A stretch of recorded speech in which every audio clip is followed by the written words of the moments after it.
आज हम प्लासी का युद्ध पढ़ेंगे जो 23 जून 1757 को हुआ था।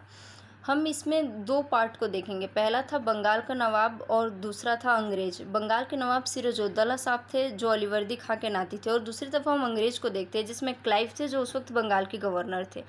इसके आगे हम इसमें कारण देखते हैं, घटनाक्रम देखेंगे और हम प्लासी युद्ध का परिणाम देखेंगे। हम तीनों पे एक एक करके डिस्कस करेंगे। सबसे पहले कारण में हम देखते हैं मुग़ल फरमान। मुग़ल फरमान ये वो था कि फ़र्रुखसियर 1717 में बीमार था और उसने एक मैग्ना कार्टा जारी किया जिसको हम दस्तक प्रथा भी कहते हैं। इसके अंडर 3000 वार्षिक कर पे बंगाल, बिहार और उड़ीसा को कर मुक्त कर दिया गया। मतलब कि अंग्रेज 3000 रुपया देंगे मुग़लों को और उसके बाद बंगाल, बिहार, उड़ीसा में मुक्त व्यापार करेंगे। ठीक, इससे होता ये था कि बंगाल के लोगों को कर नहीं मिलता था, बंगाल के नवाब को कर नहीं मिलता था और बंगाल को काफ़ी नुकसान होता था। तो बंगाल के नवाब और अंग्रेज़ों के बीच हमेशा तनाव रहता था। दूसरा हम कारण देखेंगे कलकत्ता का नवाब का कलकत्ता पर नियंत्रण तथा अंग्रेज़ों का पुनः नियंत्रण। 1756 से पहले अंग्रेज़ों ने कलकत्ता पर नियंत्रण कर लिया और उसकी घेराबंदी करने लगे। नवाब को यह बात अच्छा नहीं लगा। उसने क्या किया कि 1756 में अंग्रेज़ों को कहा कि आप कलकत्ता पर नियंत्रण नहीं कीजिए और उसकी घेराबंदी नहीं कीजिए, लेकिन अंग्रेज़ नहीं माने। नवाब ने 1756 में कलकत्ता पर आक्रमण किया, उसे जीता और उसे मानिक चंद्र को दे दिया। अंग्रेज़ों को ये चीज़ ठीक नहीं लगी। 1756 में फिर से मद्रास से वॉटसन और क्लाइव की एक सेना गई। उसने कलकत्ता पे वॉर किया और मानिक चंद्र को कुछ पैसे दिए, खरीद लिया। इसके बाद एक संधि होती है जिसको हम कहते हैं अलीगढ़ की संधि, जिसमें अंग्रेज और मुग़ल के बीच नवाब के बीच ये संधि होगी और नवाब को कलकत्ता पर अंग्रेज़ों के नियंत्रण को स्वीकार करना पड़ता है। इसके बाद हम तीसरा देखते हैं काल कोठरी की घटना, जो हॉलवेल। जब नवाब ने कलकत्ता पर आक्रमण किया तो वहाँ 146 अंग्रेज़ों को पकड़ा और 146 अंग्रेज़ों को एक छोटे से रूम में बंद कर दिया।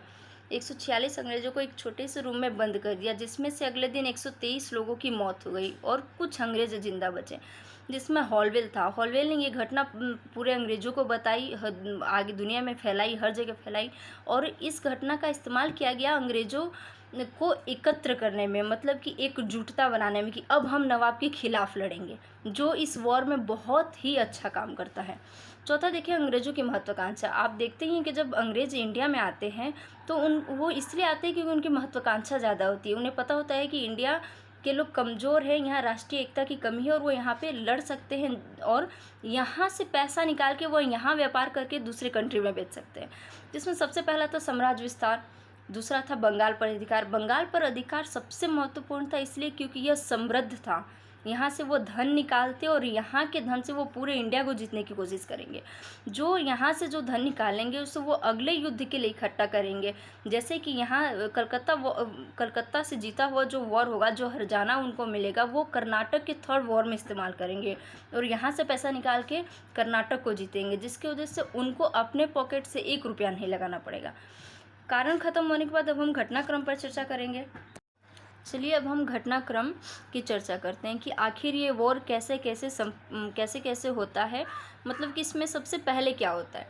प्लासी का युद्ध स्टार्ट होने से पहले सबसे पहले अलीवर्दी खां की मृत्यु होती है। ये एक्चुअली बिहार के गवर्नर वो थे, नवाब। ये बिहार के नवाब थे और इन्होंने क्या किया था, बंगाल के नवाब को मारा और उनसे बंगाल ले लिया। फिर ये बिहार, बंगाल, उड़ीसा के नवाब बन गए थे। अलीवर्दी खां का कोई बेटा नहीं था, उनकी 3 बेटियां थी, तो वो अपने नाती सिराजुद्दौला को नवाब बनाते हैं। अलीवर्दी खां मरने से पहले ही सिराजुद्दौला को समझाया था कि देखो बेटा, संभल के चलना है क्योंकि अंग्रेज सिर्फ लूटने का हाल जानते हैं। तो अलीवर्दी खां की मृत्यु के बाद सिराजुद्दौला नवाब बनते हैं। इसके बाद वो नवाब बनते ही सोचते हैं कि वो राजा की तरह काम करेंगे, लेकिन अंग्रेज बार बार दखल करते हैं, जिसकी वजह से वो कलकत्ता पर नियंत्रण करते हैं, जो हम आपको ऊपर पढ़ाए थे 1756 में। अलीगढ़ की संधि होती है। अलीगढ़ की संधि ये डिसाइड नहीं करती है कि राजा बड़ा है या अंग्रेज बड़े है, जिसकी वजह से अंग्रेज और राजा में तनाव भी रहता है। इसके बाद हम क्लाइव की कूटनीति को देखें। क्लाइव बहुत शातिर गवर्नर था। उसे अच्छे से पता था कि अगर हम लड़ेंगे तो हम हार जाएंगे, क्योंकि उस वक्त ब्रिटिश की सेना इंडिया में नहीं थी। इसलिए उसने क्या किया कि अंग्रेज के नवाब के जितने भी आसपास के लोग थे सबको पहले सबसे संपर्क किया और सबको अपनी तरफ किया। अब उससे फ़ायदा वो हुआ कि नवाब अकेला पड़ गया और उसे ज़्यादा नुकसान भी नहीं हुआ, उससे ज़्यादा पैसा नहीं लगाना पड़ा, ईस्ट इंडिया कंपनी को सैनिक नहीं लाने पड़े। वो नवाब के सैनिक से ही नवाब को लड़ा के उसने मार डाला। इसके बाद हम देखेंगे वेदरा का युद्ध। आप देखेंगे कि 1757 में उधर कर्नाटक में वॉर हो रहा था, वो वॉर हो रहा था फ्रांसीस में और अंग्रेज में, लेकिन यहाँ पे बंगाल में वेदरा का युद्ध होता है जो डच और अंग्रेज में होता है। अंग्रेज इसमें डचों को बहुत बुरी तरह से पराजित करते हैं, इतनी बुरी तरह से कि अब बंगाल या भी पूरे भारत में डचों की संपन्नता खत्म हो जाती है। चौथा देखेंगे 1757 में नवाब की हत्या और मीर जाफ़र को नवाब बनाना।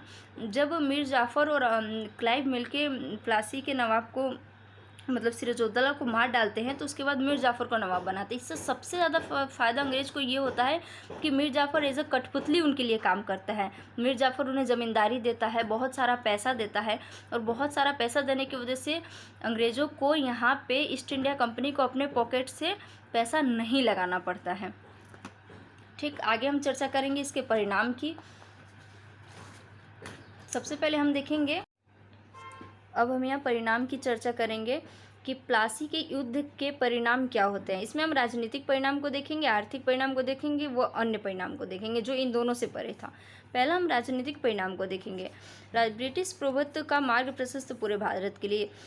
कर्नाटक वॉर या उसके बाद बंगाल का वॉर ये डिसाइड कर देता है कि ब्रिटिश ही अब पूरे भारत पे राज कर सकते हैं, या कोई ऐसी शक्ति नहीं है जो ब्रिटिश को रोक ले। उनका रास्ता क्लियर कर दिया जाता है पूरे भारत पे राज करने के लिए। अगर वो 2 स्टेट्स को जीत लेते हैं, इसके बाद वो अगले स्टेट्स को भी जीत सकते हैं। दूसरा, सर्वोपरि यूरोपीय शक्ति। कर्नाटक युद्ध के बाद और वेदरा युद्ध के बाद ये फिक्स हो जाता है कि जो ब्रिटेन है, जो ब्रिटिश है, वो इंडिया में सर्वोपरि है, क्योंकि अब मुग़ल भी ख़त्म हो चुके थे लगभग, तो इनसे लड़ता कौन। जो कुछ राजनीतिक शक्तियाँ थी वो सब छिटपुट थे, एक दूसरे के खिलाफ लड़ रहे थे। तीसरा, बंगाल से मिले धन का कर्नाटक तृतीय युद्ध में प्रयोग, ये हम आपको पहले भी बता चुके हैं। चौथा, अप्रत्यक्ष रूप से बंगाल पर नियंत्रण। प्रत्यक्ष रूप से बंगाल पर नियंत्रण तब होगा जब मीर जाफ़र और मीर कासिम की हत्या होगी और उनको मारा जाएगा, लेकिन अभी बंगाल पर अप्रत्यक्ष रूप से नियंत्रण हो जाता है ब्रिटेन का। बंगाल में राष्ट्रीय एकता की कमी, सैनिक ईमानदारी की कमी की समझ। भारत में जो राष्ट्रीय एकता की कमी होती है, उन्हें अच्छे से समझ आता है कि यहाँ एक राजा दूसरे राजा के खिलाफ है, आप एक दूसरे के खिलाफ खड़ा करके लड़ सकते हैं। और दूसरा, सैनिक की ईमानदारी की कमी की समझ। उन्हें पता होता है कि यहाँ जो सैनिक होते हैं वो राजा के सैनिक नहीं होते, बल्कि गुट में बटे होते हैं। एक गुट का मंत्री एक होता है, उनका कुछ सैनिक होता है, अगले गुट के मंत्री का अगला सैनिक होता है, तो वो इन सैनिकों को मतलब उनके मंत्री को खरीद कर सैनिकों को अपनी तरफ कर लेते हैं। आगे हम समझेंगे आर्थिक परिणाम। आर्थिक परिणाम में सबसे पहला है बंगाल की समृद्धि संसाधनों पर अंग्रेजों का नियंत्रण। बंगाल बहुत समृद्ध था, धन से या समुद्री रास्ते से या बाहर से आने वाले लोग सबसे पहले यहीं आते थे, क्योंकि समुद्र पर इसका कब्जा था। तो इसकी समृद्धि पे, इसके संसाधनों पर अंग्रेजों का नियंत्रण होता है। दूसरा होता है बंगाल, बिहार, उड़ीसा के कर पर नियंत्रण। जो सबसे ज़्यादा संपन्न होता है वहाँ, वो इसलिए संपन्न होता है कि वहाँ खेती अच्छी होती है, वहाँ कर अच्छे मिलते हैं, तो इसके कर पे भी अब अंग्रेजों का नियंत्रण हो जाएगा। 24 परगना की जिम्मेदारी मिलती है क्लाइव को। 24 परगना एक गांव है, एक क्षेत्र है जहां का अध्यक्ष क्लाइव को बनाया जाता है, और यहां पे जितने भी कर होते हैं उसको क्लाइव रखता है। बंगाल के संसाधनों को लूट और भारत को जीतने की कोशिश। बंगाल के संसाधनों को लूटा जाता है, उन पैसे को कलेक्ट किया जाता है और उन्हीं भारत के सैनिकों को ही तैयार किया जाता है और लूटा जाता है भारत को। अन्य परिणाम, भारत में एक शक्ति का उदय, ब्रिटिश से लड़ने वाली शक्ति का अंत। भारत में एक नई शक्ति का उदय होता है, मतलब हिंदू शासक, फिर उसके बाद मुस्लिम शासक, उसके बाद हम देखेंगे कि ब्रिटेन के शासक, जिसमें कि पहले ईस्ट इंडिया कंपनी आएगी, उसके बाद ब्रिटेन के शासक आएंगे। ब्रिटिश से लड़ने वाली शक्ति का अंत। भारत में मुग़ल ख़त्म होते हैं, तो पश्चिम से आने वाली किसी भी शक्ति से लड़ने के लिए भारत में अब कोई नहीं बचता। भारत का गुलाम बनने की पहली पीढ़ी, ये पहली पीढ़ी होती है जिससे भारत गुलाम बनेगा, क्योंकि सबसे पहले जो गुलाम बनता है वो होता है बंगाल।